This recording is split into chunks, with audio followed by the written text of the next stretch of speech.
Bismillahirrahmanirrahim. Assalamualaikum warahmatullahi wabarakatuh. Innal hamdalillah nahmaduhu wa nasta'inuhu wa nastaghfiruh wa na'udzu billahi min shururi anfusina wa sayyiati a'malina. Man yahdihillahu fala mudilla lahu wa man yudlil fala hadiya lahu. Asyhadu an la ilaha illallah wahdahu la syarika lahu wa asyhadu anna Muhammadan abduhu wa rasuluhu la nabiyya ba'd. Ya ayyuhalladzina amanu taqullaha haqqa tuqatih wa la tamutunna illa wa antum muslimun. Ya ayyuhan nasu taqu rabbakum alladzi khalaqakum min nafsin wahidah wa khalaqa minha zawjaha wa batha minhuma rijalan katsiran wa nisaa'a wa taqullaha alladzi tasaaluna bihi wal arham innallaha kana 'alaikum raqiba. Ya ayyuhalladzina amanu taqullaha wa qulu qawlan sadida yuslih lakum a'malakum wa yaghfir lakum dhunubakum wa may yuti'illaha wa rasulahu faqad faza fawzan 'azima. Amma ba'd, fa inna asdaqal hadithi kitabullah wa khairal hadi hadi Muhammadin sallallahu alaihi wasallam wa syarrul umuri muhdatsatuha wa kullu muhdatsatin bid'ah wa kullu bid'atin dhalalah wa kullu dhalalatin finnar. Ikhwati wa akhwati azani Allah wa iyyakum, masyarul muslimin, para hadirin, semoga Allah Subhanahu wa taala memuliakan kita semuanya. Pada kesempatan pagi kali ini kita akan membahas tentang suatu materi yang berkaitan dengan doa. Doa adalah suatu kata yang tidak asing lagi di tengah kita, dan secara umum juga setiap kita sudah memahami apa itu makna doa, yang intinya adalah permintaan seorang hamba kepada Tuhannya ketika hamba tersebut mengharapkan kebaikan atau kemaslahatan untuk dirinya baik dunia dan di akhirat, dan ketika dia juga berharap agar dirinya itu terhindar dari kemudaratan di dunia dan di akhirat. Maka dalam rangka menunjukkan adanya ikatan yang kuat, adanya ketundukan yang kuat seorang hamba kepada Tuhannya, maka akhirnya dia berdoa kepada Allah Subhanahu wa taala. Dia berdoa kepada Allah Subhanahu wa taala. Untuk itu para jemaah sekalian dirahmati oleh Allah Subhanahu wa taala, di dalam agama kita doa ini memiliki kedudukan yang agung, memiliki kedudukan yang besar. Sebab ada beberapa hal yang menunjukkan doa itu merupakan perkara yang agung dalam agama kita. Yang pertama, karena doa itu merupakan pokok ibadah, dan dia merupakan asal ibadah seseorang kepada Allah Subhanahu wa taala. Rasulullah SAW pernah bersabda dalam sebuah hadisnya yang diriwayatkan oleh Imam Ahmad dan lain sebagainya. Kata beliau, "Inna du'a huwal ibadah." Sesungguhnya doa itu merupakan ibadah. Dan ketika Rasulullah SAW mengucapkan hadis tersebut, maka kemudian beliau menyambung dengan membaca firman Allah Subhanahu wa taala, wa qala rabbukum ud'uni astajib lakum innal ladzina yastakbiruna an ibadati sayadkhuluna jahannama dakhirin. Kata Allah Subhanahu wa taala bahwasanya Tuhan kalian, Rabb kalian, Allah Subhanahu wa taala itu telah berfirman yang berbunyi, berdoalah kalian, ud'uni, mintalah kalian kepadaku, maka niscaya kalian akan mendapatkan pengijabahan doa kalian dariku, kata Allah Subhanahu wa taala. Pasti doa kalian ini akan diijabah oleh diriku. Lalu Allah Subhanahu wa taala menyebutkan sesungguhnya orang-orang yang menyombongkan diri dari beribadah kepada diriku, maka kelak mereka akan aku masukkan ke dalam neraka jahanam dalam keadaan yang menghinakan. Lihat para jemaah sekalian rahmati Allah Subhanahu wa taala, Allah mengatakan sesungguhnya orang-orang yang sombong, yastakbiruna, yang sombong dari beribadah kepada diriku, maka aku akan masukkan mereka ke dalam neraka jahanam dalam keadaan hina dina. Kita tahu bahwasanya yang namanya ibadah ini umum, dan doa itu pun juga bagian dari ibadah. Tetapi ternyata Allah Subhanahu wa taala mengatakan hal tersebut ketika sebelumnya Allah memerintahkan berdoa kepada hamba-hambanya, ud'uni astajib lakum, minta kalian kepada aku, maka niscaya apa yang kalian minta akan aku penuhi. Syekh Mubarakfuri ketika menafsirkan hadis Nabi sallallahu alaihi wasallam, inna du'a huwal ibadah, dan juga menafsirkan ayat yang telah disebutkan oleh Rasulullah SAW tadi, maka beliau mengatakan bahwasanya para jemaah semua yang dirahmati oleh Allah Subhanahu wa taala, ibadah itu adalah umum. Dan ketika Allah Subhanahu wa taala menunjukkan ancaman bagi orang-orang yang sombong untuk tidak beribadah kepadanya, Allah mencontohkan ibadah doa kepada kita. Karena apa? Karena memang doa adalah pokok dan asal ibadah setiap hamba kepada Tuhannya. Yang pertama kali dilakukan oleh seorang hamba untuk bisa beribadah kepada Allah Subhanahu wa taala, itu minimal adalah berdoa.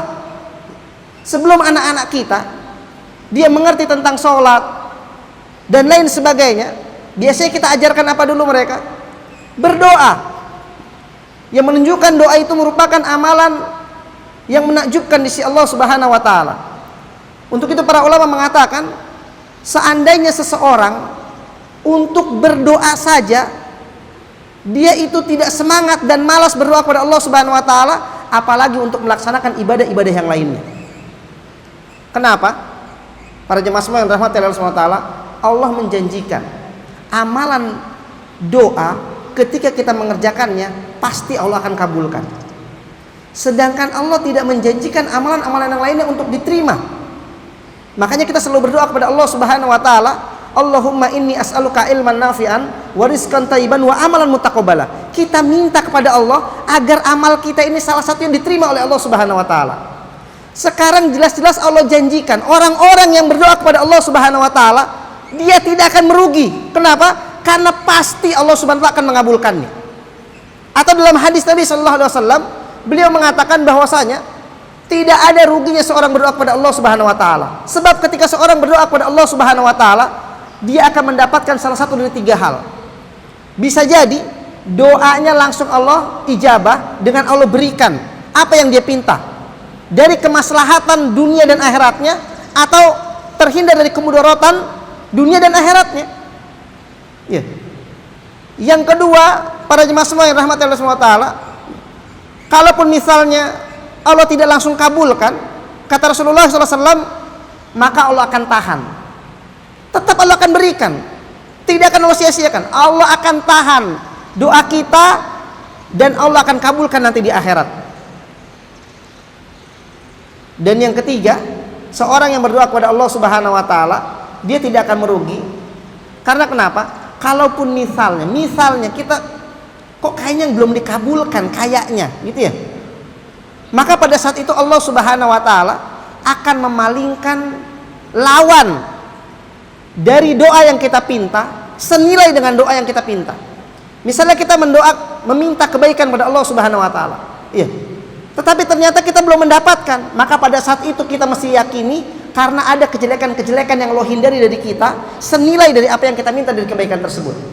Artinya para jemaah semua yang dirahmati oleh Allah Subhanahu wa taala, doa yang begitu menakjubkan, yang tidak ada ruginya seorang muslim ketika dia meminta kepada Tuhannya, ya, ternyata mereka ini tidak semangat, mereka ini males-malesan, atau mereka ini tidak punya hajat untuk berdoa. Bagaimana dengan ibadah-ibadah yang lainnya yang tidak ada janji apa-apa? Maka patokannya kalau doa saja kita tidak semangat untuk melakukannya, ini ada indikasi biasanya kita ini juga tidak semangat melakukan amalan-amalan yang lainnya. Dan di dalam agama kita, Allah Subhanahu wa taala atau Rasulullah SAW biasa memakai gambaran seperti ini, ya. untuk menunjukkan tadi kemuliaan sesuatu tersebut. Contoh misalnya hadis tentang Ramadan. Abu Hurairah radhiyallahu an pernah meriwayatkan kepada kita dengan mengatakan, kana Rasulullah sallallahu alaihi wasallam yubashiru ashabahu biqudumi syahri Ramadan. Nabi sallallahu alaihi wasallam itu adalah orang yang semangat memberikan kabar gembira kepada para sahabatnya ketika akan datang bulan suci Ramadan. Sambil beliau mengatakan kepada para sahabatnya, qad ja'akum syahrul Ramadan. Sungguh telah datang kepada kalian syahrul Ramadan, bulan Ramadan, syahrun mubarakun, bulan yang penuh keberkahan. Kataballahu alaikum siyamahu, yang Allah Subhanahu wa taala telah menetapkan kepada kalian amalan yang namanya puasa. Wa fihi tuftahu abwabul jannah wa tughlaqu fihi abwabun nar wa tughallu fihi syayatin. Fihi lailatun khairun min alfi syahr. Faman hurima khairan minha faqad hurima. Lihat, kata Rasulullah SAW ketika mengabarkan kabar gembira dengan datangnya bulan suci Ramadan kepada para sahabatnya, beliau mengatakan, sungguh telah datang bulan suci Ramadan, bulan yang penuh keberkahan. Bulan yang penuh keberkahan. Dengan apa keberkahan Ramadan bisa kita dapatkan? Apa arti keberkahan? Kebaikan yang menetap atau kebaikan yang bertambah. Jadi Ramadan akan kita dapati keberkahannya para jemaah semua yang dirahmati oleh Allah Subhanahu wa taala. Ini dengan beramal. Bukan dengan bermalas-malasan atau bukan dengan menghayal, tapi dengan beramal. Karena ketika Rasulullah SAW mengatakan sungguh telah datang bulan Ramadan, bulan yang penuh keberkahan, maka Rasulullah SAW mencontohkan bentuk keberkahan yang bisa kita dapatkan dari bulan suci Ramadan adalah dengan amal. Yaitu apa? Allah telah mewajibkan kepada kita puasa. Dan ketika kita berpuasa, maka bukan berarti kita bermalas-malasan dengan tidur dan lain sebagainya, tapi dituntut kita ini oleh Allah Subhanahu wa taala, selesai dari berpuasa kita akan menjadi orang-orang yang bertakwa. Sedangkan kita tahu makna takwa itu adalah melaksanakan perintah-perintah Allah dan menjauhi larangan-larangan Allah Subhanahu wa taala. Maka para jemaah semua yang dirahmati oleh Allah Subhanahu wa taala, yang Allah inginkan hatamnya seseorang dari bulan suci Ramadan, dia akan menjadi orang-orang yang bertakwa. Yaitu apa? Orang-orang yang selalu melaksanakan perintah-perintah dan menjauhi larangan-larangan. Makanya para jemaah semua yang dirahmati oleh Allah Subhanahu wa taala, di bulan suci Ramadan ketika kita berpuasa, kita bukan bermalas-malasan dengan tidur-tidur atau dengan menghabiskan waktu yang sia-sia, bukan, tapi dengan melakukan amalan-amalan. Karena pada saat itu Allah Subhanahu wa taala mempermudah kita untuk beramal. Dibuktikan dengan apa? Rasulullah SAW menggambarkan dibukanya pintu-pintu surga. Kita tahu dibukanya pintu-pintu surga, kata para ulama, untuk memudahkan orang-orang yang beriman masuk surga. Dan untuk masuk surga ini bukan dengan hayalan-hayalan semata, tapi dengan amalan-amalan, dengan beribadah kepada Allah Subhanahu wa taala, dengan berbuat baik dan lain sebagainya. Jadi gambaran dibukakan pintu surga ini karena Allah ingin mempermudah ketika kita sedang berpuasa, kita beramal dengan amalan-amalan yang lainnya, bukan hanya puasa saja. Dan pada saat itu ditutup pintu neraka karena Allah tidak menginginkan hamba-hambanya masuk neraka. Makanya apa? Pada bulan suci ini dipersulit hambanya itu untuk melakukan kemaksiatan-kemaksiatan. Ditambah lagi provokator yang biasa mengajak mereka menuju kesesatan atau penyimpangan dibelenggu oleh Allah Subhanahu wa taala. Ditambah lagi bagaimana kita nggak bergembira, bagaimana Rasulullah tidak semangat memberikan kabar kepada para sahabatnya. Ada satu malam di bulan suci Ramadan, ingat, satu malam, bukan satu hari, satu malam, yang ternyata dia itu lebih baik daripada 1000 bulan. Apa kata Rasulullah selanjutnya? Barang siapa yang diharamkan atau terhalangi mendapatkan kebaikan pada malam itu, maka pada hakikatnya dia diharamkan mendapatkan kebaikan pada bulan suci Ramadan. Walhamdulillah. Lihat para jemaah semua yang dirahmati Allah Subhanahu wa taala, patokan kita mendapatkan keberkahan, kebaikan bulan suci Ramadan ini kalau kita mendapatkan kebaikan pada malam Lailatul Qadar. Kenapa? Lihat, Allah menjanjikan ada satu malam, bukan satu hari, artinya waktu sebentar, yang ketika seorang beribadah, berbuat baik kepada Allah Subhanahu wa taala, karena Allah Subhanahu wa taala, maka Allah melipat gandakan ganjarannya seperti dia melakukan peribadatan atau melakukan kebaikan karena Allah Subhanahu wa taala selama tidak kurang dari 84 tahun. Kalau janji Allah yang menakjubkan ini saja kita tidak semangat menggapainya, kita tidak semangat mencarinya, apalagi hari-hari yang lain yang tidak ada janji-janji apa-apa dari Allah Subhanahu wa taala. Makanya Rasulullah SAW mengatakan siapa saja yang diharamkan atau terhalangi mendapatkan kebaikan pada malam itu, sungguh dia telah diharamkan dari mendapatkan kebaikan bulan suci Ramadan. Bukan berarti nggak ada sama sekali, bukan. Iya, tapi apa? Dianggap hitung-hitungannya tidak ada. Dianggap hitung-hitungannya tidak ada. Karena apa? Kita berharap bertemu dengan bulan suci Ramadan karena memang kita mengharapkan bertemu dengan Lailatul Qadar ini. Karena umur kita pendek, dosa kita banyak, dan kita butuh pahala yang besar untuk bertemu dengan Allah Subhanahu wa taala agar kita bisa dimasukkan ke dalam surganya Allah Subhanahu wa taala.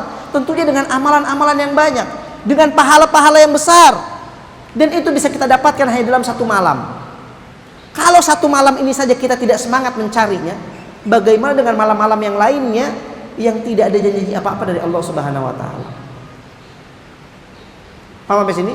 Bukan berarti menafikan orang-orang yang sudah semangat beramal di awal. Tidak. Ya. Tetapi ini harusnya menumbuhkan semangat kita. Semakin Ramadan mau berlalu, kita mesti semakin bertambah semangat beribadah kepada Allah Subhanahu wa taala. Karena keberkahan itu artinya tetapnya kebaikan atau bertambahnya kebaikan. Jadi kalau memang kita telah melakukan kebaikan-kebaikan di awal bulan suci Ramadan, kalau memang kita benar-benar mendapati keberkahan bulan suci Ramadan, amal kebaikan kita ini akan istiqomah. Atau minimal akan tambah semangat, terutama di 10 malam terakhir.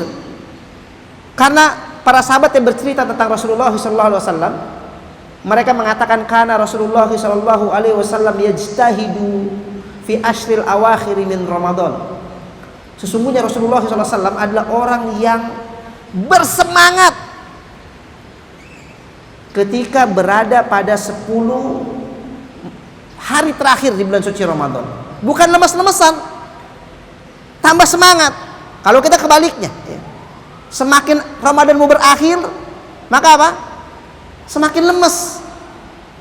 Kalaupun semangat, bukan semangat ibadahnya. Ibu-ibu semangat bikin kuehnya, semangat renovasi rumahnya, semangat beli baju barunya. Maka masjid-masjid sepi, mal-mal rame, masya Allah. Ini kebalik ini para jemaah semua yang rahmati Allah Subhanahu wa taala. Kalau benar-benar kita adalah orang-orang yang mengharapkan ganjaran yang besar dari bulan suci Ramadan dari Allah Subhanahu wa taala, kita akan terus semangat. Ya. Nah, begitu juga para jemaah semua yang rahmati Allah Subhanahu wa taala tentang doa. Jadi doa ini patokan ibadah. Lihat diri kita, jujur saja coba lihat diri kita. Kalau kita ini malas berdoa kepada Allah Subhanahu wa taala, maka bisa dipastikan kita adalah orang-orang juga yang tidak semangat beribadah kepada Allah Subhanahu wa taala. Kecuali apa? Ya sedikit lah. Bukan menafikan ibadah, tidak. Saya tetap sholat Ustaz, saya tetap puasa, iya betul. Tapi dibandingkan dengan ibadah-ibadah yang banyak, maka apa? Apa yang kita lakukan tidak ada apa-apanya. Karena doa yang paling ringan saja. Dan ini juga untuk jelas-jelas kebutuhan kita yang kita pinta sama Allah, untuk kebaikan kita, karena kita ingin menghindari mudarat yang datang kepada kita. Kita nggak semangat untuk apa? Berinteraksi dengan Allah Subhanahu wa taala. Apalagi amalan-amalan yang berat seperti sholat mesti tegak, mesti berdiri. Kalau imamnya cepat, kalau imamnya lama, wah pasti lebih malas lagi kita. Yang ringan saja, yang kita berdoa dengan lisan kita pakai duduk, mungkin juga pakai tiduran atau lain sebagainya, kita nggak semangat, apalagi ibadah-ibadah berat lainnya. Maka untuk itu para jemaah semua yang rahmati Allah Subhanahu wa taala, perhatikanlah doa ini. Dan jangan meremehkan, karena doa ini merupakan cerminan buat amal-amal kita yang lainnya. Bukan berarti doa ini mengalahkan amalan sholat, tidak. Kata para ulama, doa dan sholat itu adalah satu kesatuan. Iya. ketika sholat merupakan amalan yang paling utama, makanya dia adalah amalan yang pertama kali akan Allah hisab nanti, maka kita ketahui di dalam sholat kita itu selalu berdoa kepada Allah Subhanahu Wa Taala.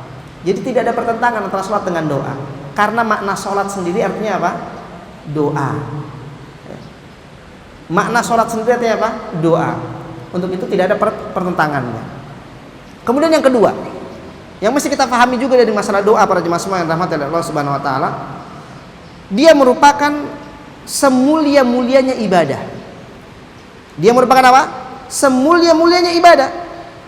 Sebagaimana hadis Nabi sallallahu alaihi wasallam, "Laisa syai' akramu 'ala Allah taala min ad-du'a." Tidak ada sesuatu pun yang lebih mulia di sisi Allah Subhanahu wa taala dari doa. Jadi doa merupakan apa? Amalan yang paling mulia. Untuk itu mestinya kita semangat untuk berdoa kepada Allah Subhanahu wa taala. Kemudian yang ketiga, yang memotivasi kita untuk tetap semangat berdoa kepada Allah Subhanahu wa taala, bahwasanya Allah Subhanahu wa taala itu murka. Bayangkan coba. Murka kalau seorang hamba ini tidak mau minta sama Allah. Inilah perbedaan Allah dengan makhluknya. Laisa kamitslihi syai'un.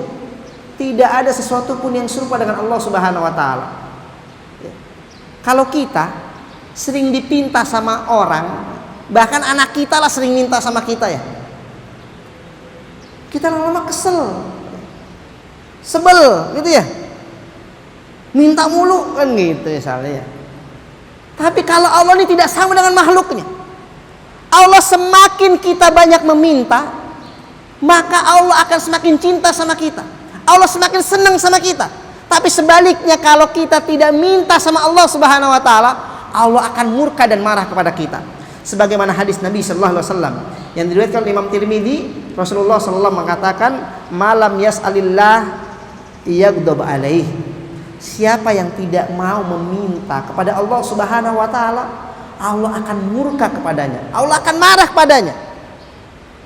Bayangkan, menakjubkan amalan doa ini para jemaah semua yang rahmati Allah Subhanahu wa taala. Iya.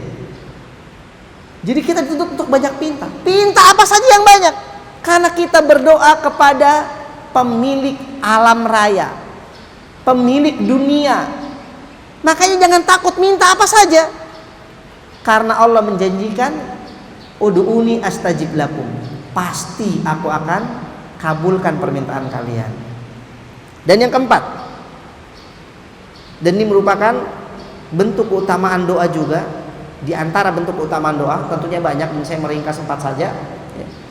Bahwasanya kita tahu para jemaah semua yang rahmati Allah Subhanahu wa taala, kita selalu menginginkan ketentuan yang baik buat diri kita. Dan kita telah meyakini bahwasanya ketentuan Allah Subhanahu wa taala yang mesti kita yakini, ini adalah ketentuan yang baik buat kita ataupun yang buruk buat kita, ini semua sudah ada. Sebagaimana hadis Nabi sallallahu alaihi wasallam, ketika seorang hamba berada di rahim ibunya dalam keadaan janin selama 120 hari atau 4 bulan, maka kata Rasulullah SAW, yursalu ilaihil malak, Allah mengutus satu malaikat ke janin tersebut. Kemudian malaikat ini tugasnya adalah wayanfu fihi ruh wa yuktabu bi arba'i kalimatin, meniupkan ruh ke janin tersebut ketika dia sudah 4 bulan dan menetapkan 4 perkara baginya, bikatbi rizkihi wa ajalihi wa amalihi wa syaqiyun aw sa'idun. Kemudian Allah Subhanahu wa taala telah menetapkan kepada kita 4 hal, yaitu yang pertama adalah rizkinya, kemudian ajalnya, kemudian amal-amalnya, kemudian senang atau sengsaranya. Makanya rukun iman yang ke-6 berbunyi apa? Antu'mina bil qadari khairihi wa syarrih. Kita beriman kepada Allah Subhanahu wa taala dengan ketentuan yang menyenangkan kita ataupun tidak menyenangkan kita, yang baik ataupun yang buruk. Nah, ternyata para jemaah semua yang dirahmati oleh Allah Subhanahu wa taala, Rasulullah SAW mengatakan dalam sebuah hadisnya, la yuraddul qada illa du'a, bahwasanya tidak ada yang bisa merubah takdir ini kecuali doa. Jadi doa itu merupakan amalan yang bisa merubah ketentuan Allah Subhanahu wa taala terhadap hambanya. Dan tentunya ketentuan ini adalah sesuai dengan yang Allah inginkan buat hamba-hambanya. Tetapi bisa. Karena apa? Takdir Allah, kata para ulama, itu kebanyakan sesuai dengan sebab akibat. Ingat, ketentuan Allah Subhanahu wa taala akan berlaku kepada hamba-hambanya. Ini secara umum adalah sesuai dengan sebab akibat. Makanya yang Allah suruh kita pikirin sebab-sebab dan akibatnya, dibandingkan kita mikirin nanti apa nih yang telah Allah tentukan buat kita. Nggak perlu, karena kita tidak tahu, dan Allah pun juga tidak memberitahu. Tapi Allah hanya menyuruh kita lihat apa yang Anda lakukan, cari sebab-sebab yang baik buat mendatangkan kebaikan kepada Anda, atau hindari sebab-sebab buruk untuk menghindari keburukan yang akan datang juga kepada Anda. Adapun hasilnya nggak usah dipikirin, karena itu urusan Allah Subhanahu wa taala, dan Allah tidak ditanya tentang apa yang Allah perbuat, akan tapi kita yang akan ditanya oleh Allah Subhanahu wa taala. Nah, doa merupakan sebab yang bisa berakibat nantinya apa yang kita pinta ini diberikan oleh Allah Subhanahu wa taala, yang harusnya mungkin awalnya tidak diberikan. Ketika kita minta jadi diberikan. Dan ini merupakan kedudukan doa yang besar di sisi Allah Subhanahu wa taala. Untuk itu para jemaah semua yang rahmati oleh Allah Subhanahu wa taala, kemudian di dalam kitab Mausu'ah Al-Adab Al-Islamiyah disebutkan bahwasanya setiap orang ketika mengetahui tentang keutamaan berdoa, maka dia ingin berdoa kepada Allah Subhanahu wa taala. Dan tentunya dia berharap janji Allah Subhanahu wa taala terhadap hamba-hambanya yang berdoa, yaitu dengan menepatinya, dengan mengabulkannya, ini sangat diharapkan. Untuk itu ada beberapa adab agar doa yang kita panjatkan kepada Allah Subhanahu wa taala ini kita mendapatkan hasil yang pertamanya, yaitu apa? Cepat dikabul. Ingat, kalaupun nggak dikabul, nanti di akhir akan dikabulkan. Kalaupun tidak, Allah akan palingkan hal-hal yang buruk kepada kita senilai dengan doa yang kita pinta tadi. Artinya nggak ada ruginya. Tapi tentunya kita ingin mengharapkan terkabulnya permintaan-permintaan kita kepada Allah Subhanahu wa taala. Maka ada adab-adab, ada hal-hal yang mesti diperhatikan oleh seorang muslim. Yang pertama adabnya adalah, jadi ini saya bacakan dari kitab Mausu'ah Al-Adabul Islamiyah yang ditulis oleh Syekh Abdul Aziz bin Fathi Sayyid An-Nada. Maka para jemaah semua yang dirahmati oleh Allah Subhanahu wa taala, yang pertama yang membuat doa kita ini cepat dikabul oleh Allah Subhanahu wa taala, tentunya kita berdoa ikhlas karena Allah. Berdoa karena Allah. Minta hanya kepada Allah, bukan kepada yang lainnya. Jadi benar-benar gantungkan hati kita hanya kepada Allah. Apa yang kita mau lakukan ini karena Allah Subhanahu wa taala. Kenapa kita berdoa? Karena Allah yang memerintahkan kita, bukan yang lainnya. Dan seperti inilah Allah memerintahkan hamba-hamba dalam Al-Qur'an. Wa ma umiru illa liya'budullaha mukhlishina lahuddin hunafa. Dan tidaklah kalian diperintah kecuali agar kalian ikhlas ketika kalian melaksanakan, menjalankan ajaran agamanya yang lurus ini. Makna ikhlas adalah kita beribadah karena Allah dan mengharapkan ganjaran juga dari Allah Subhanahu wa taala. Jangan kita berdoa kepada Allah tapi hati kita bergantungnya kepada manusia. Kita minta rizki, ya Allah mudahkan rizki saya ya Allah, tapi ternyata kita mengharapkan rizki tersebut datang dari manusia. Maka ini yang salah satu hal yang dapat merusak doa. Ngangkat tangannya minta kepada Allah, tapi berharapnya sama bosnya, sama kawannya, dan lain sebagainya. Hatinya ngarahnya ke sana. Maka apa? Ini tidak dibenarkan. Biarkan Allah yang lebih tahu mau datang dari mana hasil dari yang kita pinta. Jangan kita tentukan dari sini. Aduh, ini repot nih kalau kayak gini. Dan biasanya kita seperti itu. Kita bilang berdoa karena Allah, tapi hati kita bergantungnya bukan pada Allah Subhanahu wa taala. Makanya kita mesti ikhlas. Kita apa? Mesti ikhlas di dalam berdoa kepada Allah Subhanahu wa taala. Kemudian juga para jemaah semua yang rahmati Allah Subhanahu wa taala, kita berdoa mesti benar niatnya. Ingat, ikhlas dengan niat ini pada asalnya suatu hal yang berbeda. Walaupun terkadang para ulama menyamakan, tetapi ini adalah sesuatu yang berbeda.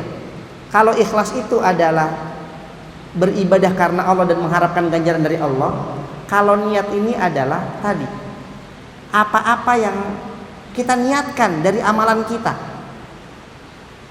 Ya, jadi misalnya kita mau sholat zuhur nih 4 rakaat, maka niat sholat zuhur.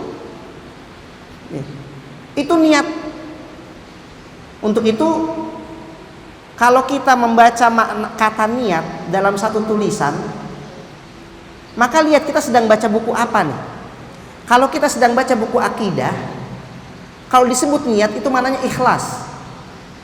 Tapi kalau kita sedang baca buku fikih, kalau ada kalimat niat, ini artinya niat beramal. Misalnya kita itu ingin membedakan satu amal dengan amalan yang lainnya. Nah, ini butuh niat. Ya. Ini butuh apa? Butuh niat. Atau juga untuk membedakan antara kebiasaan dengan peribadatan. Nah, ini butuh niat. Misalnya kita junub, kita mau mandi. Ya. Mandi ini kebiasaan. Paham? Karena setiap orang yang berjunub, baik muslim ataupun kafir, dia pasti akan mandi. Nah, yang membedakan ini mandi ibadah atau mandi kebiasaan, apanya? Niatnya. Nah, itulah niat gitu. Nah, kita melakukan amalan mandi dan sebagainya itu mesti ikhlas, tapi niatnya mesti jelas, ya. Jadi jangan ketuker nih. Ya. Kayak Anda menuntut ilmu, ini mesti ikhlas. Menuntut ilmu nih karena Allah Subhanahu wa taala. Tapi ketika sudah datang ke majelis ilmu, maka apa? Niatkan hal-hal yang baik, yang banyak, agar pahalanya itu bisa banyak. Kita itu sekali datang ke masjid ini misalnya, nanti sekalian nuntut ilmu plus pingin misalnya ngebantu, pengen infak, pengen sedekah, pengen memberikan informasi sama saudara dan lain sebagainya. Sehingga apa? Kita akan banyak pahala tuh. Dengan apa? Dengan niat-niat kebaikan yang banyak. Jadi dibedakan antara niat dengan ikhlas. Nah, seorang yang berdoa kepada Allah Subhanahu wa taala, ini pun mesti niatnya niat yang benar.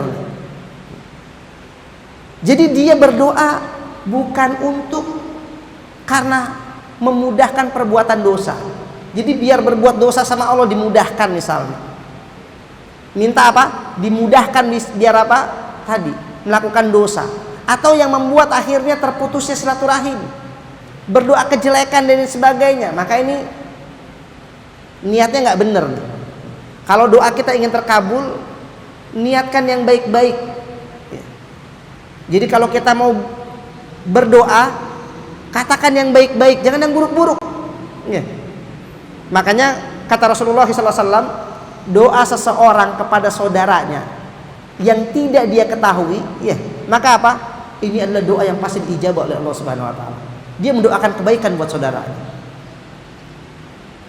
Jadi jangan doa itu hal-hal yang jelek. Doa minta mati misalnya. Niat mau berdoa. Doa mau ngapain? Mau minta mati. Nah, ini nggak benar nih.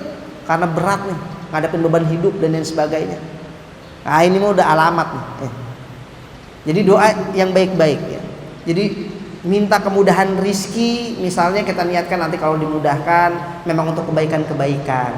untuk bisa umroh, bisa haji, bisa bangun masjid, bisa santrenin anak misalnya, dan lain sebagainya.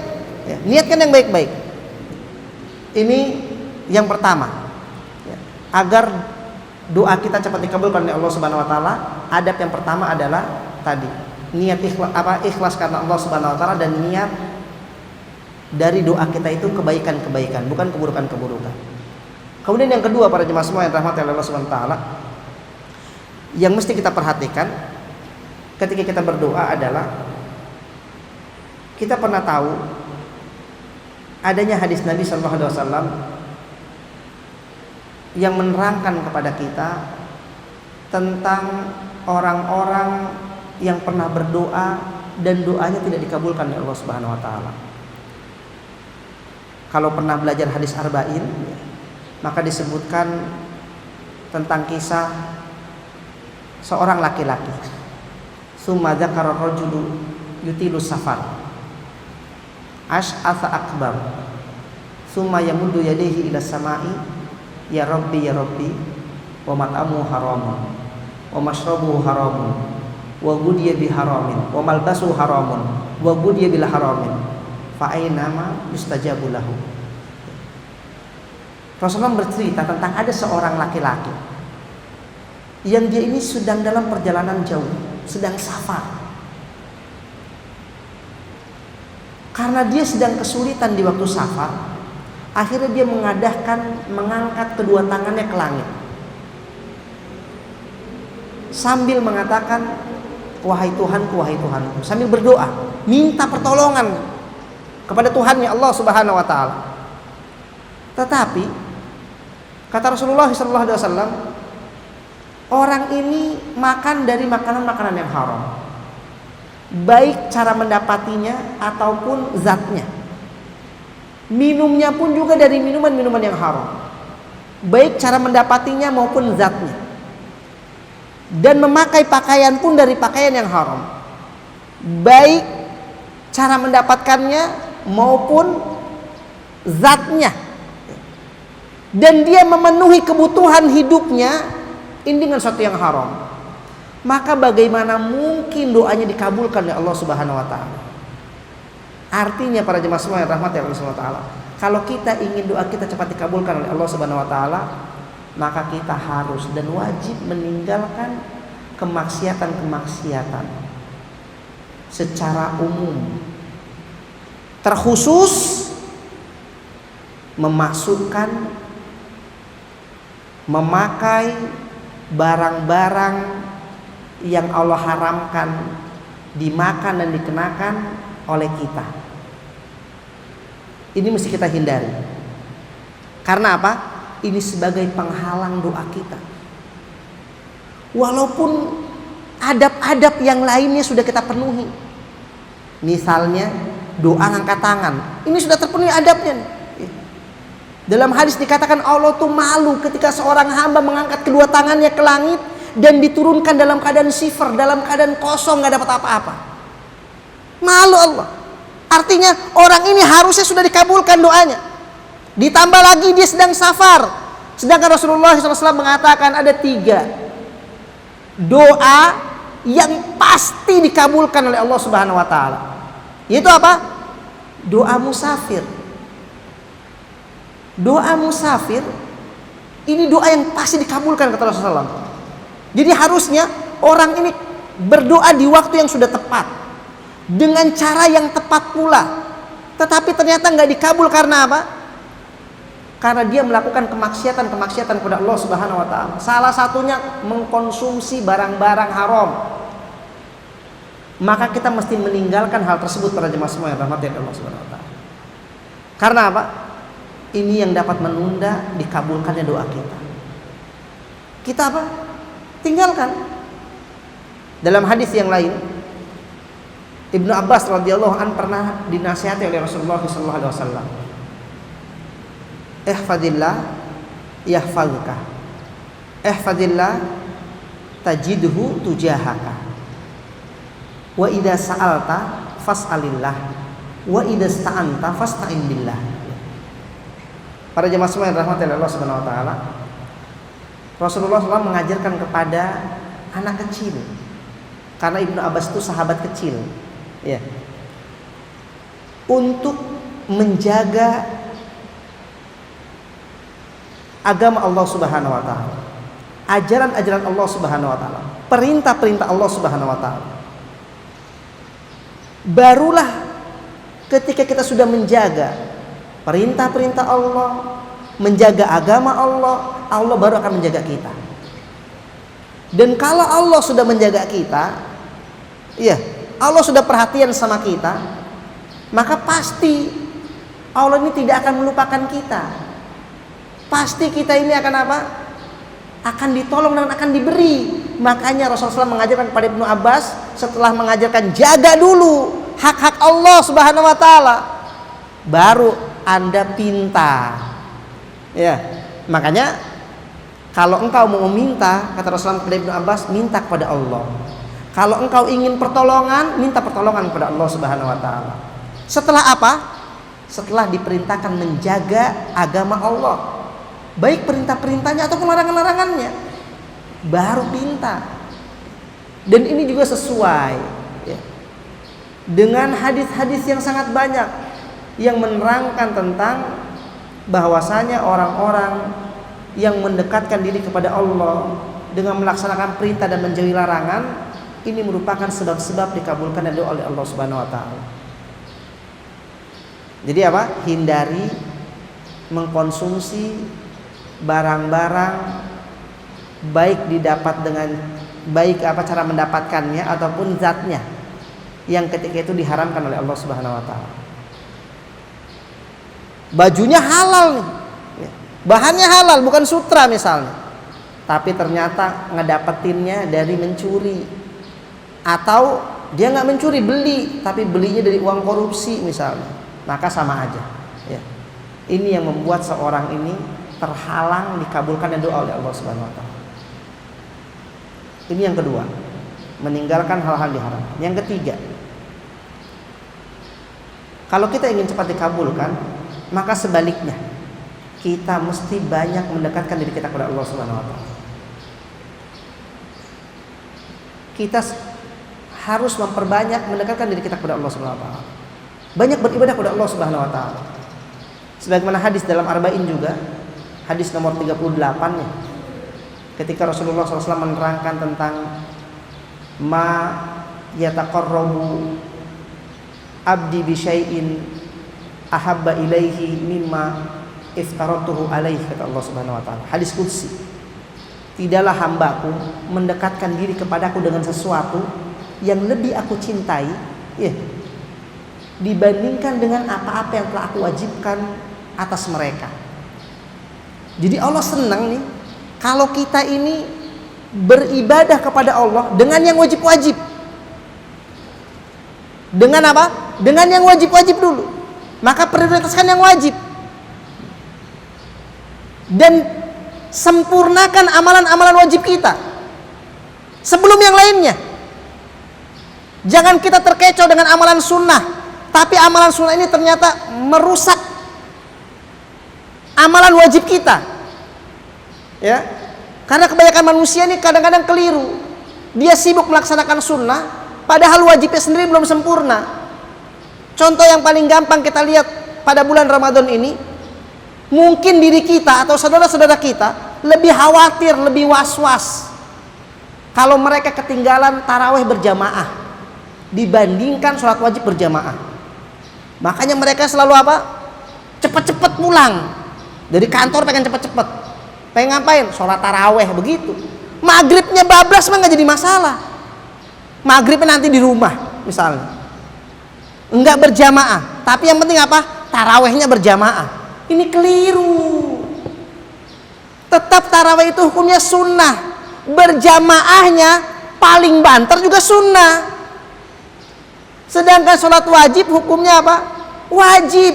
Berjamaahnya kalaupun minimal sunnah hukumnya, tetap lebih baik kita melakukan amalan sunnah yang mendukung kesempurnaan sholat wajib kita dibandingkan dengan kita melaksanakan sunnah untuk mendukung kesempurnaan sunnah kita yang lainnya. Paham? Jadi keliru kita ini kalau semangat menjaga sholat tarawih berjamaah tapi nggak semangat menjaga sholat wajib berjamaah. Karena berjamaah yang dituntut tuh sholat wajib dulu. Kalau memang sudah, baru kita sholat tarawih berjamaah. Jangan dibalik. Makanya ibu-ibu masya Allah, maghribnya nggak ada di masjid, sajadahnya ada duluan. Iya, ini banyak nih di masjid-masjid kita ini. Di awal-awal doang, sekarang udah nggak ada, udah sepi gitu ya. Awal-awal masya Allah, kita mau sholat susah. Ini udah sejadah siapa nih? Udah dipanjer gitu ya. Buat apa? Buat nanti taraweh. Maghribnya nggak ada, karena apa? Sibuk buka, Ustaz. Sholat berjamaah aja di rumah sama istri dan anak. Tapi ternyata tarawehnya muncul dia, baru banyak. Jadi yang wajibnya sepi, tarawehnya malah banyak. Nah ini keliru, ya. Ini keliru. Nah untuk itu para jemaah semua yang rahmati Allah SWT, inilah yang Allah gambarkan kepada kita. Allah sangat cinta kepada kita ketika kita mendekatkan diri kepada Allah dengan yang wajib-wajib terlebih dahulu. Makanya patokan kita, fokuskan diri kita beribadah yang wajib dulu. Dan kalaupun kita mau mencari tambahan-tambahan, maka tambahan-tambahan sebagai penyempurna amalan wajib. Ya, penyempurna amalan wajib. Jangan dibalik. Setelah itu kata Allah Subhanahu wa taala, Allah Subhanahu wa taala itu tetap sangat cinta kepada hambanya ketika dia melaksanakan yang wajib, maka Allah akan tambah sayang kepadanya ketika dia menambah dengan amalan-amalan yang sunnah.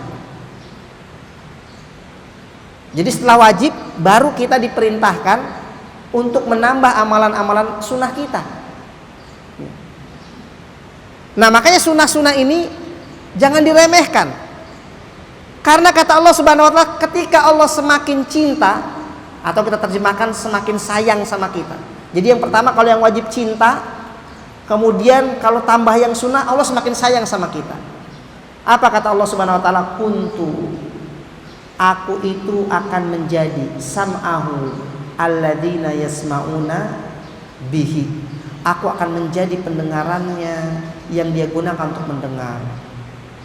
Aku akan menjadi penglihatannya yang dia gunakan untuk melihat. Aku akan menjadi tangannya yang dia gunakan untuk memukul, dan aku akan menjadi kakinya yang dia gunakan untuk berjalan. Apabila dia meminta kepadaku, benar-benar pasti aku akan kabulkan permintaannya. Dan jika dia minta perlindungan kepadaku, pasti aku akan lindungi dirinya.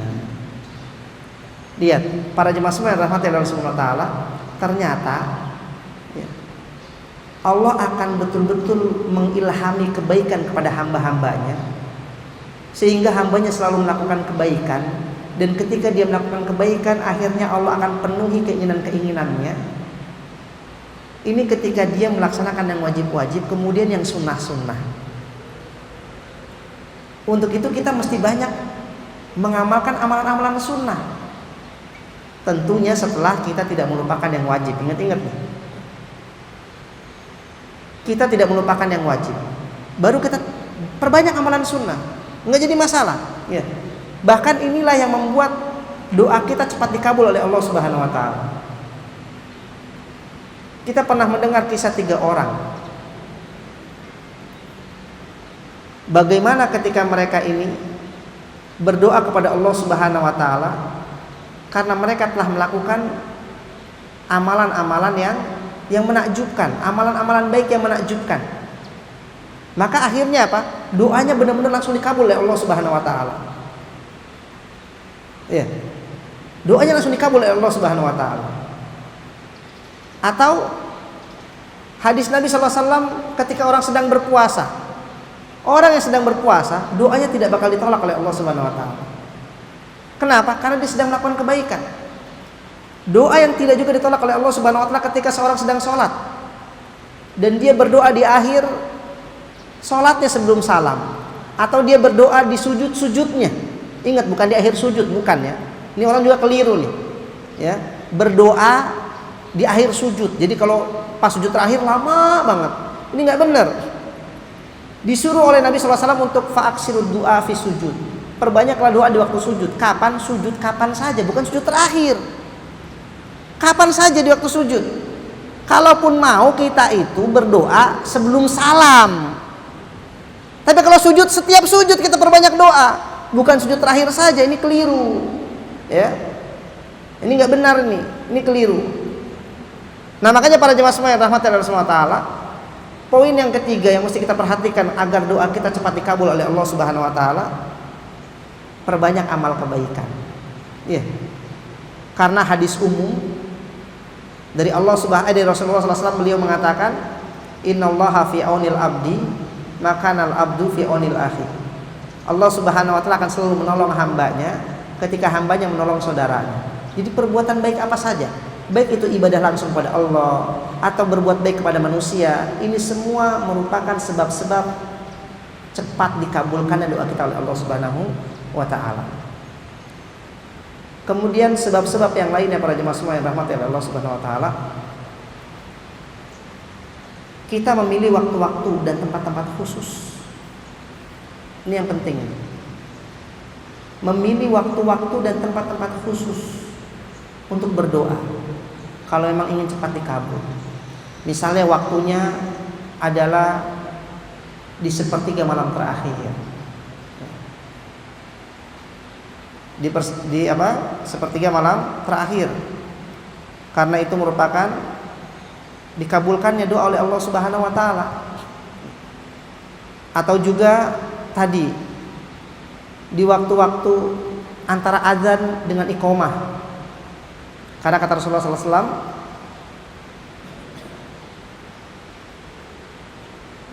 bainal azan wal iqamah itu ada doa yang ketika seorang hamba meminta kepada Allah Subhanahu wa taala pada saat itu, maka la turad, tidak akan ditolak.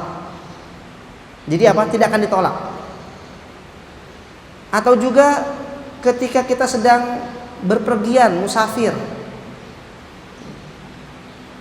maka jadikan waktu safar kita itu untuk berdoa yang baik-baik. Safar apa saja, intinya kita melakukan safar yang mubah, tidak terlarang. Misalnya kita lagi jalan-jalan taman safari, pas waktu sholat, sedang safar kita nih misalnya, doa sama Allah minta, itu waktu dikabulkan doa oleh Allah Subhanahu wa taala. Jadi safar mubah saja ini merupakan sebab dikabulkan doa, apalagi safar-safar untuk ketaatan seperti umroh, seperti safar karena pengen memang silaturahim nanti pada pulang kampung nih biar bisa ketemu orang tua, ketemu saudara. Iya. Maka apa? Di waktu dalam safar itu jadikan doa-doa kita doa-doa yang baik, minta sama Allah Subhanahu wa taala, karena pada saat itu doa kita cepat dikabulkan oleh Allah Subhanahu wa taala. Atau ketika turun hujan, ini waktu-waktu yang diistijabah. Atau pada hari Jumat, terutama di sholat asar, setelah asar pada hari Jumat, itu ada waktu yang dijanjikan akan istijabah seorang yang berdoa kepada Allah Subhanahu wa taala. Ya. Begitu juga tadi pada tempat, ketika kita berada di masjid, atau ketika kita berada di raudhah, atau ketika kita berada di multazam misalnya, atau ketika berada di Masjid Nabawi atau di tanah haram, ya. Maka di tempat-tempat yang Allah Subhanahu wa taala janjikan dipercepatnya doa-doa kita dikabulkan oleh Allah Subhanahu wa taala, maka pakai itu. Terlebih lagi pada malam Lailatul Qadar, karena malaikat pada saat itu pada turun sehingga doa-doa kita cepat sampai kepada Allah Subhanahu wa taala. Maka jangan disia-siakan. Nah, selanjutnya adab berikutnya yang kita mesti perhatikan agar doa kita cepat dikabul oleh Allah Subhanahu wa taala. Para ulama menambahkan bahwasanya kita berdoa dengan mengangkat tangan kita. Ya. Jadi mengangkat tangan ini merupakan sebab dipercepat dikabulkan doa oleh Allah Subhanahu wa taala. Karena hadis yang telah saya bacakan tadi, Allah malu ketika seorang hamba mengangkat tangannya kemudian dia menurunkannya, maka ternyata Allah tidak kabulkan. Allah malu. Dan yang dituntut kita berdoa dengan menggunakan telapak tangan, bukan dengan menggunakan punggung tangan. Jadi ada orang yang berdoa seperti ini, maka ini nggak benar. Ini bertentangan dengan hadis Nabi SAW. Sebagaimana Rasulullah SAW mengatakan, idza sa'altumul lillah fas'aluhu bibutunihi akaffakum, atau bibutunihi akaffikum. Apabila kalian meminta kepada Allah Subhanahu wa taala, maka hendaknya kalian meminta dengan menggunakan perut-perut telapak tangan kalian. Artinya dengan menggunakan apa? Telapak tangan. Wala tas'aluhu biduhuriha, dan janganlah kalian meminta dengan menggunakan punggung-punggungnya. Yaitu begini. Pernah gak ngeliat ada orang yang kunut gitu ya? Udah begini dia balik tuh. Jadi begini ya. Jadi apa? Dia balik. Karena katanya kebetulan minta dilindungi dari kejelekan. Makanya apa? Begini gitu, biar mental kejelekannya. Nah, ini nggak betul ini ya. Karena Nabi SAW memerintahkan kita untuk berdoa dengan menggunakan telapak tangan, bukan punggung. Dan disunahkan kita mengangkatnya tinggi-tinggi untuk menunjukkan kebutuhan kita kepada Allah Subhanahu wa taala. Jadi mesti tampakkan kita ini butuh. Jadi bukan malas-malesan, misalnya kita lagi sila, kita tempelkan di paha gitu ya. Ini menunjukkan tidak seriusnya dia minta sama Allah Subhanahu wa taala. Lihat pengemis ya. Kalau dia kayak melas-melas sungguh-sungguh, kita tuh iba tuh. Iba diangkat tangannya tinggi, kita iba ya. Nah, sama manusia aja kita begitu tuh. Harus sama Allah lebih lagi karena kita sangat butuh. Maka Nabi SAW itu digambarkan, beliau itu berdoa dengan mengangkat tangannya tinggi sampai kelihatan putihnya ketiak beliau. Putihnya ketiak beliau. Karena apa? Tingginya. Dan baju beliau lebar ya. Kalau baju kita kan sekarang kan sampai jubah itu lebar-lebar jadi kelihatan. Nah, jadi masalah para jemaah semua yang dirahmati oleh Allah Subhanahu wa taala, kapan kita mesti doa ngangkat tangan dan kapan tidak mesti ngangkat tangan? Karena ternyata ada doa-doa yang memang Nabi SAW ketika berdoa tidak mengangkat tangan. Pada asalnya kita mesti mengecek satu persatu hadis-hadis yang berkaitan dengan tata cara doa Rasulullah SAW, kapan beliau angkat tangan dan kapan tidak angkat tangan. Tapi secara umum para ulama mempermudah buat kita. Intinya begini, doa itu secara umum ada dua macam. Ada doa kebutuhan, ada doa kebiasaan. Iya, doa kebutuhan dan doa kebiasaan. Maka yang dituntut kita ini mengangkat tangan kita ketika kita berdoa karena ada kebutuhan. Benar-benar kita butuh sesuatu. Akhirnya kita ngangkat tangan berdoa kepada Allah Subhanahu wa taala. Adapun doa-doa kebiasaan, misalnya doa selesai sholat fardu gitu ya. Atau doa mau masuk kamar mandi, keluar kamar mandi, mau tidur, bangun tidur, mau makan, selesai makan, mau keluar rumah, masuk rumah, mau naik kendaraan, turun kendaraan gitu ya. Ini kan kebiasaan kita nih. Keluar rumah kan setiap saat. Sebentar keluar, ntar masuk lagi gitu ya. Artinya ini satu kebiasaan. Atau sholat kebiasaan. Maka kata para ulama, kalau kebiasaan kita nggak angkat tangan. Kita ngangkat tangan kalau kita tuh doa kebutuhan. Kita mendapati anak kita sakit, kita pengen anak kita disembuhkan oleh Allah SWT, angkat tangan. Tapi kalau mau makan, angkat tangan. Doa mau makan atau mau masuk kamar mandi, kira-kira kita angkat tangan nggak kalau mau masuk kamar mandi? Bismillah, Allahumma inni a'udzubika minal khubuthi wal khaba'ith. Ada yang angkat tangan? Nggak ada. Jadi walaupun mengangkat tangan itu sunnah dalam berdoa, tapi tidak setiap doa mesti mengangkat tangan. Maka yang sangat dianjurkan, sangat disunnahkan kita berdoa mengangkat tangan ketika kita berdoa dengan doa kebutuhan. Makanya Nabi angkat tinggi-tinggi ketika istisqa. Karena apa? Karena benar-benar butuh diturunkannya hujan. Bahkan Jumatan Nabi nggak ngangkat tangan. Nabi berdoa ketika Jumat dengan apa? Isyarat jari telunjuk. Bukan angkat tangan. Isyarat jari telunjuk. Ya. Untuk itu para jemaah semua yang dirahmati Allah Subhanahu wa taala, ini yang mesti kita perhatikan. Jadi nggak mesti nih kita ajarkan anak kita berdoa ngangkat tangan. Enggak. Kita ajarkan kalau emang kebutuhan ngangkat tangan. Kalau nggak kebutuhan secara umum nggak ngangkat tangan. Kayak misalnya nih, seorang suami mendatangi istrinya, berdoanya ngangkat tangan atau tidak ngangkat tangan? Karena ini kebiasaan nggak ngangkat tangan. Kalau ngangkat tangan dulu, waduh ya, lamaan nantinya. Atau ketika kita ngaca lah, bercermin ya, doa gak? Doa, ngangkat tangan atau tidak ngangkat tangan? Kenapa nggak ngangkat tangan? Karena kita sebenarnya tercermin. Apalagi wanita misalnya ya, nggak bisa ngeliat kaca sedikit katanya. Kaca mobil aja nengok gitu ya. Kalau mesti ngangkat tangan dulu, ya udah ketahuan ini dulu ya. Udah ketahuan nanti sama orang-orang lain ngaca bisa malu dia. Sampai sini. Jadi doa itu tidak mesti ngangkat tangan, walaupun disunahkan untuk mengangkat tangan.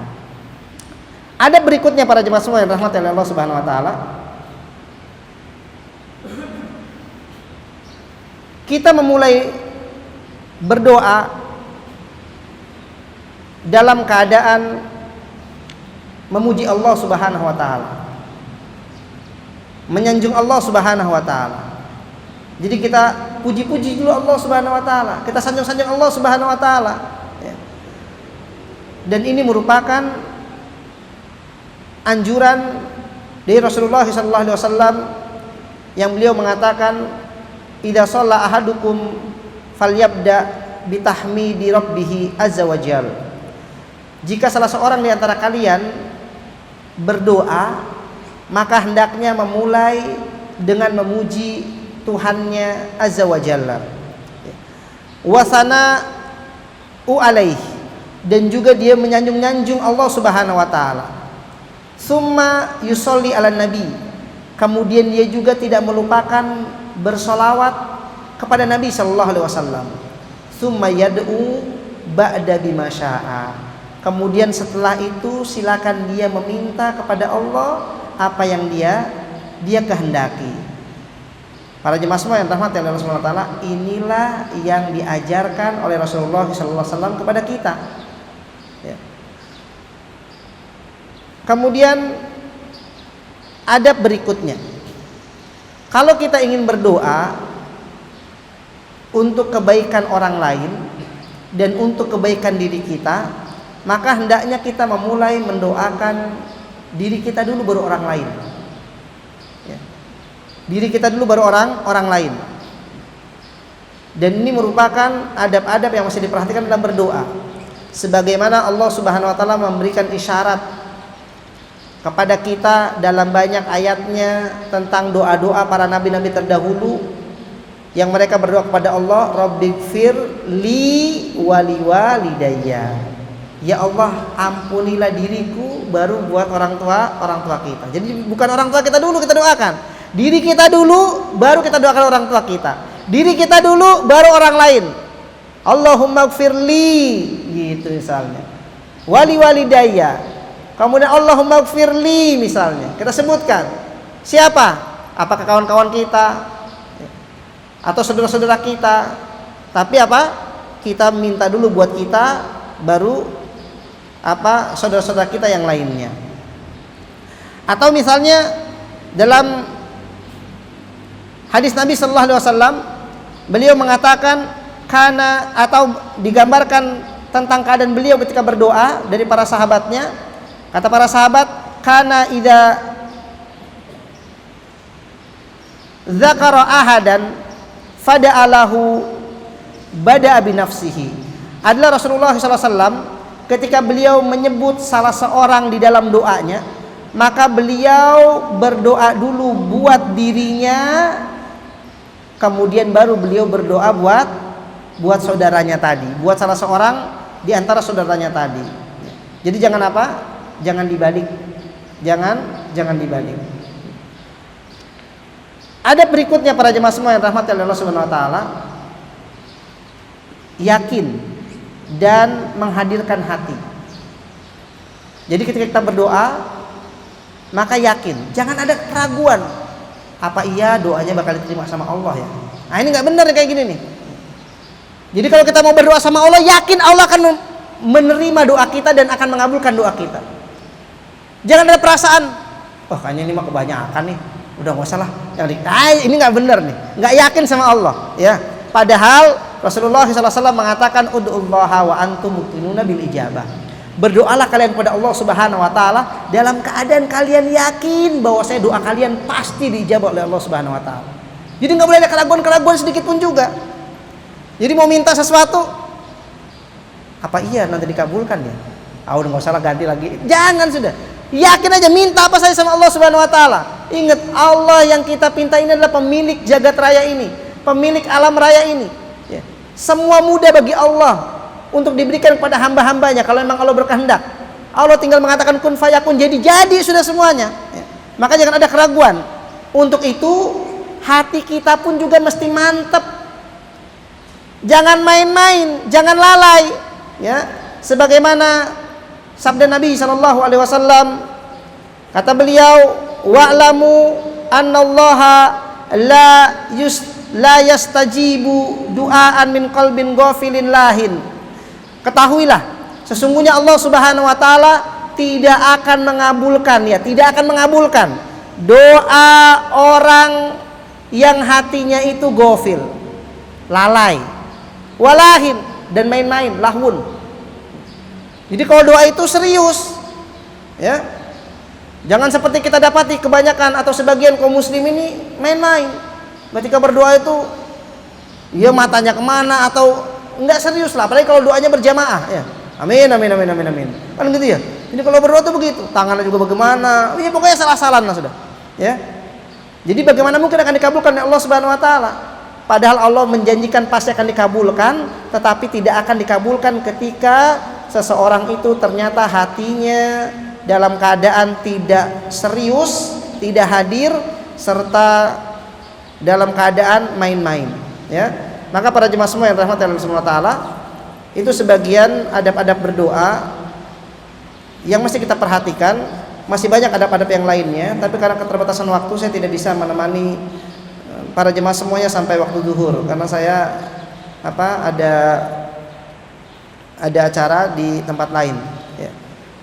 Untuk itu saya harapkan kepada para jemaah untuk mencari buku yang membahas tentang masalah doa-doa agar benar-benar ketika kita ingin beribadah dengan ibadah yang agung ini, ibadah kita ini pasti dan akan dikabulkan oleh Allah Subhanahu wa taala. Pasti diterima oleh Allah dan akan dikabulkan oleh Allah Subhanahu wa taala. Masih banyak hal-hal yang lainnya, jadi dilengkapi dengan baca sendiri di rumah. Tapi yang penting-penting sudah saya sebutkan tadi. Ada pertanyaan, apakah cara mengangkat tangan dengan cara kedua telapak tangan dirapatkan? Iya, para jemaah semua yang rahmat Allah Subhanahu wa taala, tidak ada ketentuan yang jelas, ya, tentang posisi kedua telapak tangan ketika berdoa. Apakah dirapatkan atau dalam keadaan terbuka, ya. Jadi keadaan seperti ini atau seperti ini, ya. Maka wallahu a'lam bishawab, ya. Saya tidak tahu mana yang lebih utama, dirapatkan atau tidak dirapatkan.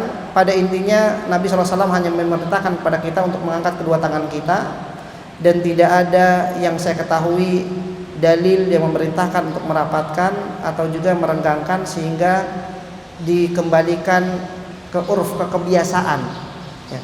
Kebiasaan kita tuh ketika kita meminta tuh bagaimana sih, ya. Maka ketika kita mengangkat, misalnya kita merasa merapatkan lebih pas buat kita, ya silakan saja, ya. Jadi saya sendiri tidak tahu dan saya belum mendapatkan dalil yang menerangkan tentang dirapatkan atau tidak dirapatkan tangan tersebut. Jadi artinya dua-duanya boleh. Ketika hendak berbuka puasa, sebelumnya sebuah keluarga berdoa bersama dipimpin seorang, kemudian diaminkan, apakah boleh? Iya, para jemaah semua yang dirahmati oleh Allah Subhanahu wa taala, pada asalnya berdoa itu sendiri-sendiri, ya, karena kebutuhan masing-masing orang itu berbeda. Dan Nabi sallallahu alaihi wasallam itu sangat jarang kita dapatkan beliau itu berdoa beramai-ramai dengan para sahabatnya. Bukan berarti tidak ada ada seperti Jumatan, seperti istisqa. Ini sholat berdoa berjamaah. Tapi asalnya berdoa itu sendiri-sendiri. Begitu juga ketika berbuka puasa, maka tidak ada dipimpin dan lain sebagainya, ya. Karena ketika kita mau doa berbuka, ketika sedang berpuasa kita mau berbuka kemudian kita mau berdoa, maka doanya ini adalah doa sendiri-sendiri. Jadi cukup kita ajarkan anak kita doa, kemudian dia suruh baca.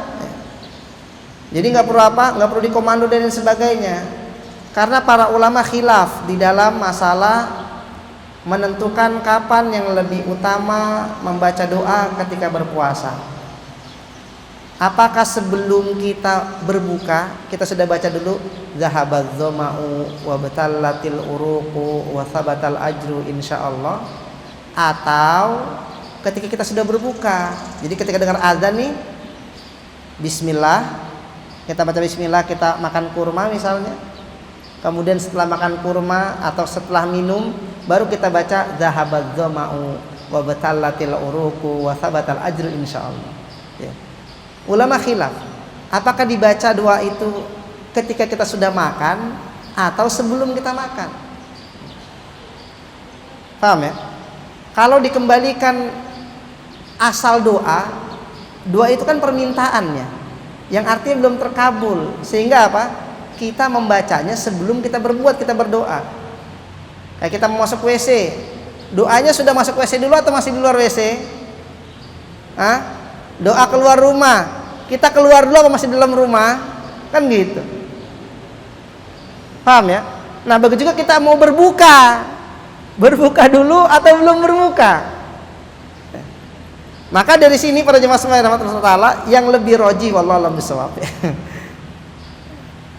yaitu dibaca sebelum, ya. Jadi dibaca sebelum berbuka, kita baca zahabadz dzama'u wa batalatil uruq wa thabatal ajru insyaallah. Karena doa itu adalah permintaan, ya. Permintaan itu kita baca sebelum kita melakukan. Kemudian baru kita baca basmalah, baru kita minum. Walaupun sebagian mengatakan bahwasanya enggak, bismillah dulu, makan, baru baca doa itu, karena artinya kan tadi.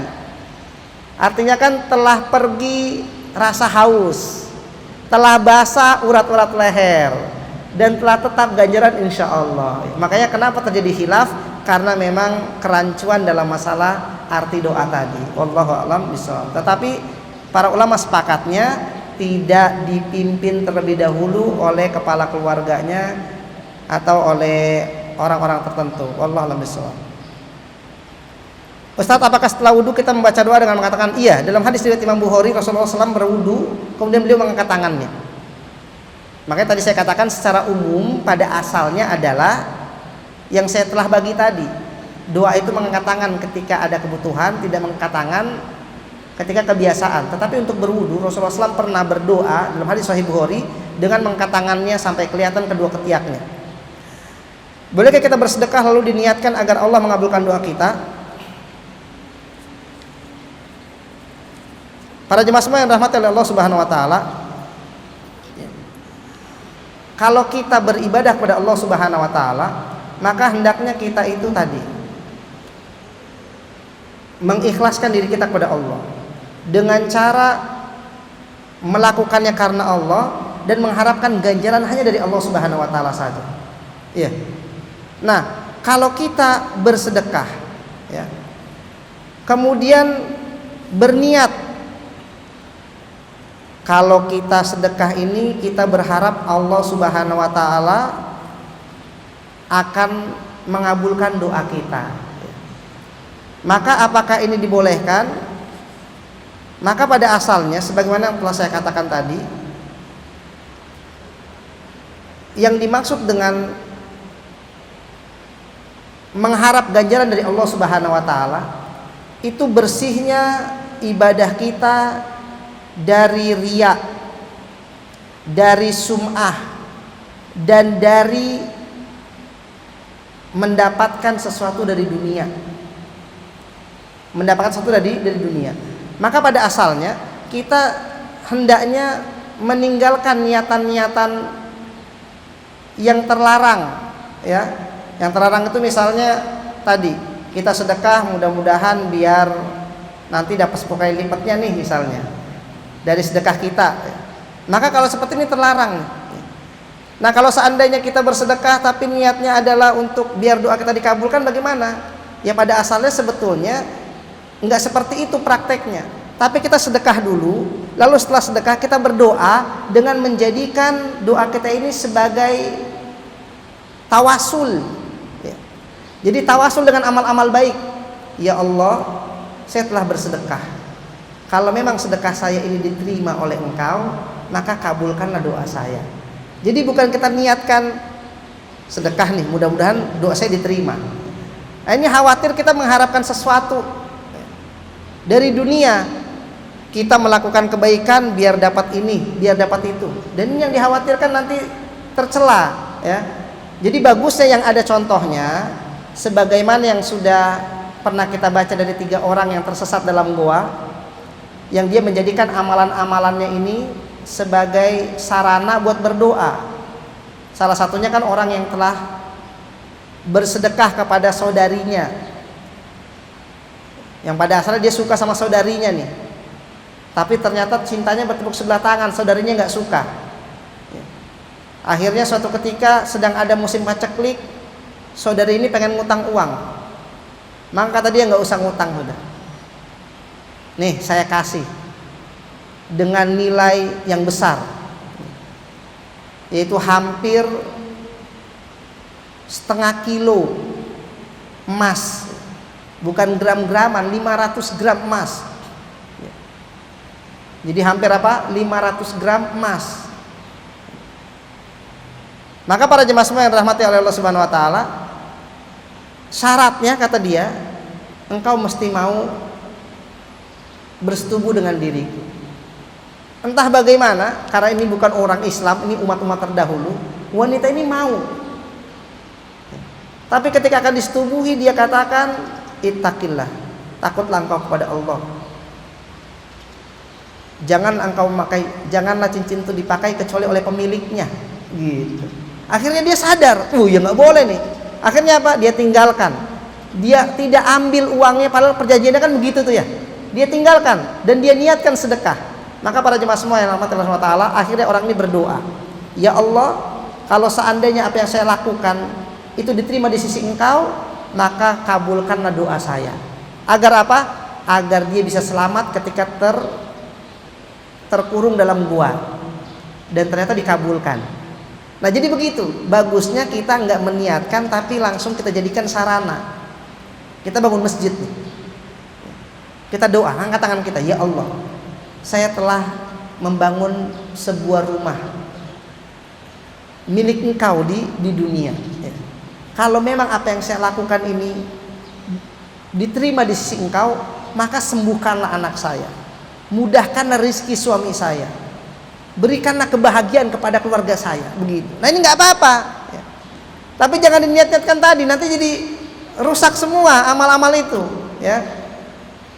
Kalau kita menginginkan sesuatu dari dunia, itu kita pinta, bukan kita tukar amal kita.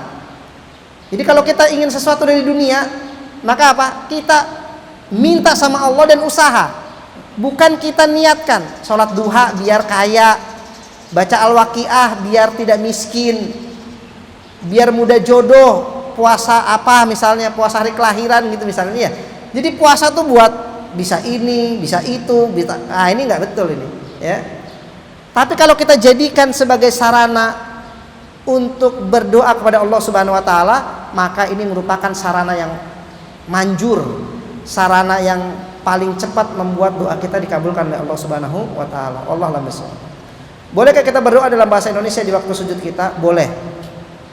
Menurut pendapat terkuat.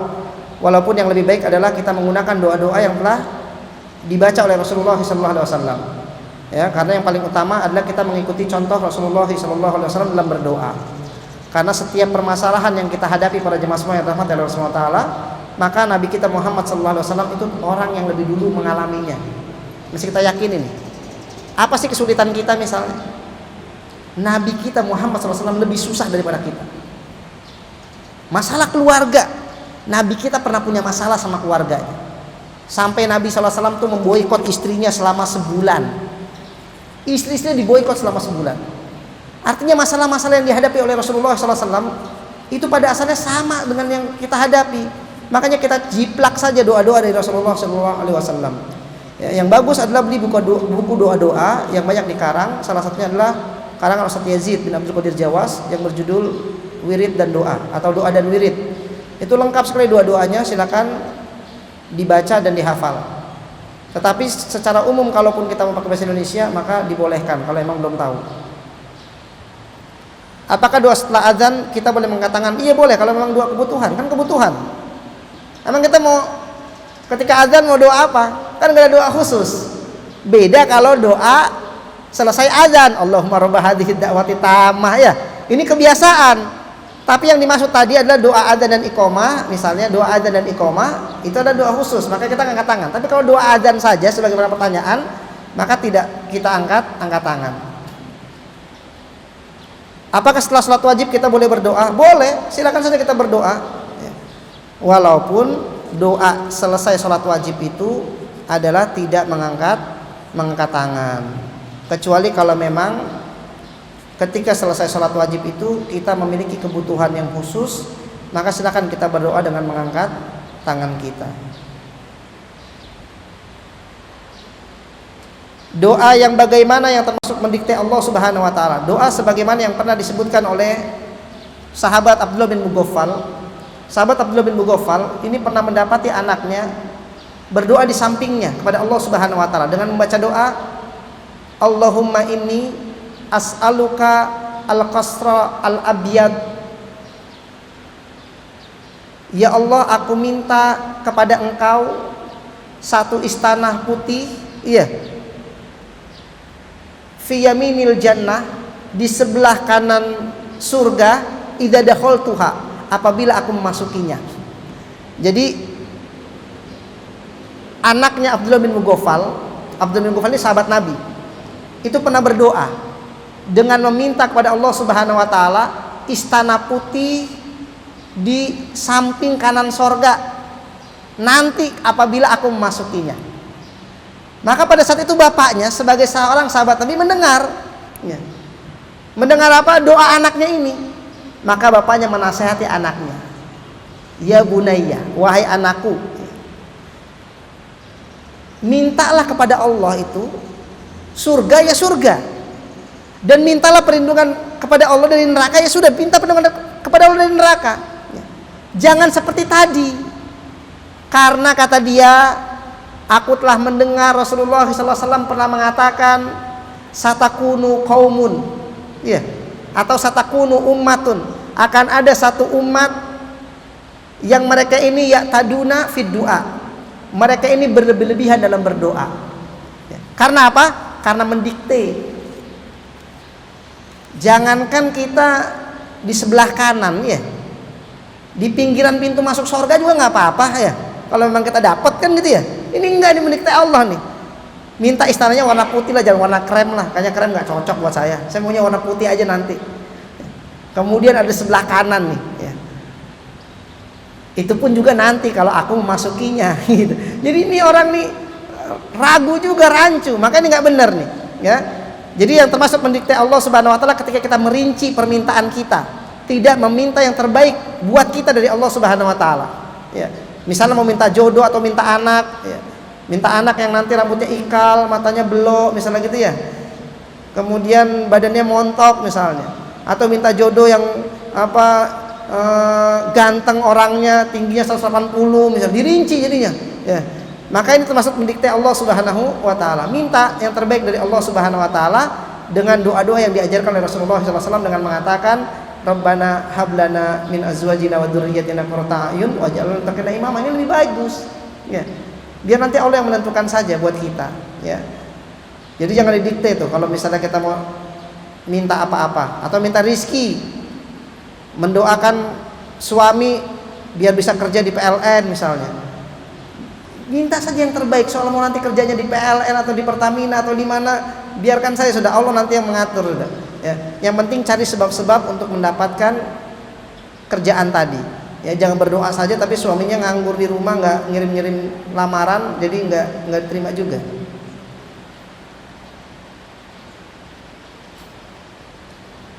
Apa ini? Baikah memohon pada Allah Subhanahu wa taala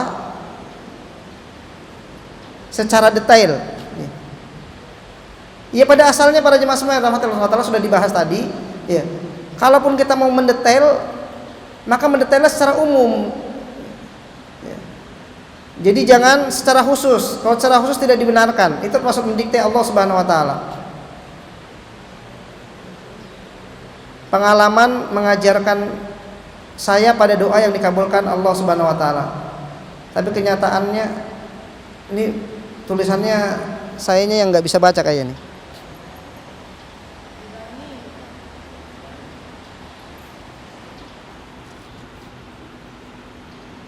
Tapi ternyata bertambah dengan sesuatu yang saya hindari.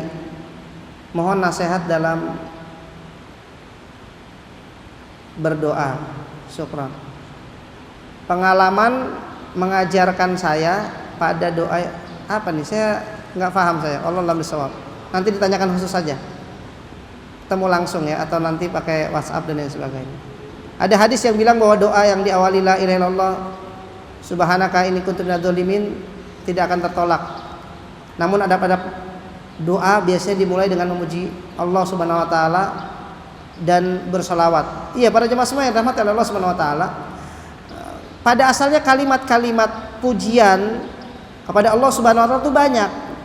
Maka salah satu la ilaha illallah, kalimat la ilaha illallah atau la ilaha illa anta subhanaka inni kuntu minadz dzalimin, ya. Ini adalah kita menunjukkan ketakjuban kita kepada Allah Subhanahu wa taala, pujian kita kepada Allah Subhanahu wa taala, dan menunjukkan kelemahan diri kita kepada Allah Subhanahu wa taala. Dan ketika seorang itu menghinakan diri kepada Allah Subhanahu wa taala dengan sehina-hinanya, maka Allah akan senang dengan orang tersebut. Maka doa yang diawali dengan la ilaha illallah atau la ilaha illa anta, ya, tidak ada ilah yang berhak disembah kecuali Engkau ya Allah, subhanaka, maha suci Engkau ya Allah, maka ini merupakan pujian-pujian buat Allah Subhanahu wa taala, ya. Ditambah lagi dengan mengatakan inni kuntu minadz dzalimin, sesungguhnya aku adalah orang-orang yang zalim. Ini menunjukkan kehinaan seorang hamba di sisi Allah Subhanahu wa taala. Dan ingat, semakin seorang menghinakan diri, merasa butuh pada Allah Subhanahu wa taala, maka Allah akan semakin cepat mengabulkan doanya. Makanya kenapa doa yang paling cepat diijabah oleh Allah Subhanahu wa taala ketika kita sujud? Karena pada waktu kita sujud, para jemaah semua yang dirahmati Allah Subhanahu wa taala, kita sedang menghinakan diri kita dengan sehina-hinanya. Iya, kita meletakkan wajah kita yang kita banggakan, kita meletakkan wajah kita yang kita bersolek dengannya, yang kita itu benar-benar terlihat indah atau tidaknya di hadapan manusia. Karena wajah ini kita mau meletakkan di bawah atau sejajar dengan kaki-kaki kita di hadapan Allah Subhanahu wa taala, ya. Maka pada saat itu kita betul-betul merasa hina. Maka pada saat itulah Allah Subhanahu wa taala akan mempercepat mengabulkan doa-doa kita. Maka perkataan ini pun juga seperti itu, menunjukkan kita ini hina di sisi Allah Subhanahu wa taala, sehingga Allah Subhanahu wa taala benar-benar akan mempercepat mengabulkan doa-doa yang kita pinta. Wallahu a'lam bishawab.